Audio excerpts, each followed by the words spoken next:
The Raven by Edgar Allan Poe.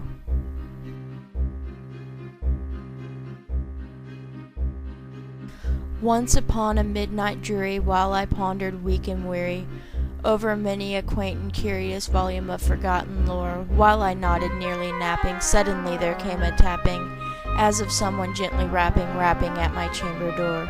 "'Tis some visitor," I muttered, tapping at my chamber door, "only this, and nothing more."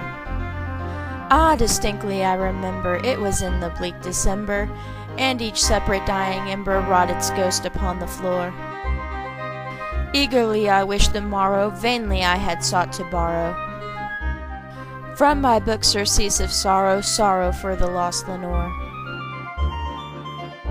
for the rare and radiant maiden whom the angels name Lenore, nameless here forevermore. And the silken, sad, uncertain rustling of each purple curtain thrilled me, filled me with fantastic terrors never felt before, so that now to still the beating of my heart I stood repeating, "'Tis some visitor entreating entrance at my chamber door, some late visitor entreating entrance at my chamber door. This it is, and nothing more." Presently my soul grew stronger, hesitating then no longer. "Sir," said I, "or madam, truly your forgiveness I implore. But the fact is I was napping, and so gently you came rapping, and so faintly you came tapping at my chamber door, that I scarce was sure I heard you. Here I opened wide the door. Darkness there, and nothing more." Deep into the darkness peering, long I stood there, wondering, fearing, doubting, dreaming dreams no mortal ever dared to dream before. But the silence was unbroken, and the stillness gave no token, and the only word there spoken was the whispered word, "Lenore?" This I whispered, and the echo murmured back the word, "Lenore." Merely this, and nothing more. Back into the chamber turning, all my soul within me burning, soon again I heard a tapping, something louder than before. "Surely," said I, "surely that is something at my window lattice. Let me see then what thereat is, and this mystery explore.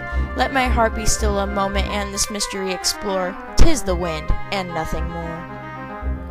Open here I flung the shutter, when with many a flirt and flutter, in there stepped a stately raven of the saintly days of yore. Not the least ope since May he, not a minute stopped or stay he, but with mane of lord or lady perched above my chamber door. Perched upon a bust of Pallas just above my chamber door, perched and sat, and nothing more.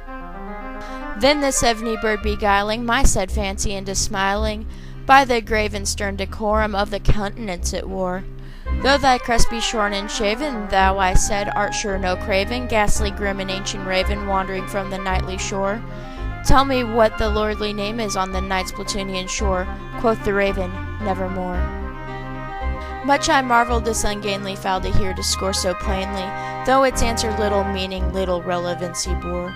For we cannot help agreeing that no living human being ever yet was blessed with seeing bird above his chamber door, bird or beast upon the sculptured bust above his chamber door, with such a name as Nevermore.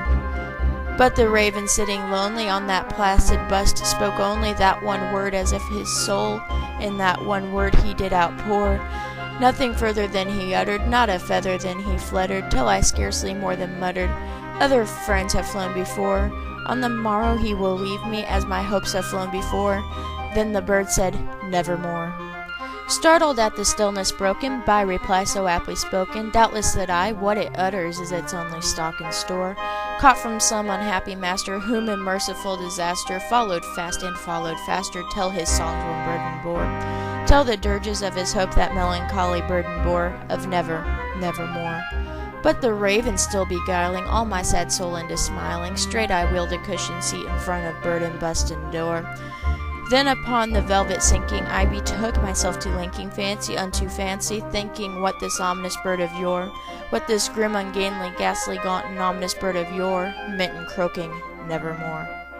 Thus I sat engaged in guessing, but no syllable expressing, to the fowl whose fiery eyes now burned into my bosom's core. This and more I sat divining, with my head at ease reclining on the cushion's velvet lining that the lamplight gloated o'er, but whose velvet violet lining with the lamplight gloating o'er she shall press, ah, nevermore. Then methought the air grew denser, perfumed from an unseen censer, swung by seraphim whose footfalls tinkled on the tufted floor. Wretch, I cried, thy God hath lent thee, by these angels he hath sent thee. Respite, respite, in nymph from the memories of Lenore. Quaff, oh quaff, this kind nymph from the memories of Lenore. Quoth the raven, nevermore. Prophet, said I, thing of evil, prophet still if bird or devil.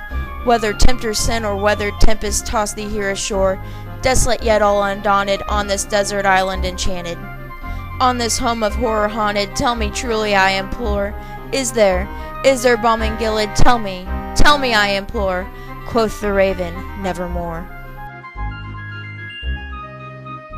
Prophet, said I, thing of evil, prophet still if bird or devil, by that heaven that bends above us, by that God we both adore, tell this soul with sorrow laden, if within the distant Aiden it shall clasp a sainted maiden, whom the angels name Lenore. Clasp a rare and radiant maiden, who the angels name Lenore. Quoth the raven, nevermore. Be that word our sign of parting, bird or fiend, I shrieked, upstarting. Get thee back into the tempest and the night's Plutonian shore. Leave no black plume as a token of that lie thy soul has spoken. Leave my loneliness unbroken, quit the bust above my door. Take thy beak from out my heart, and take thy form from off my door. Quoth the raven, nevermore. And the raven, never flitting, still is sitting, on the pallid bust of palace just above my chamber door. And his eyes have all the seeming of a demon's that is dreaming, and the lamplight o'er him streaming throws his shadow on the floor. And my soul from out that shadow that lies floating on the floor shall be lifted nevermore.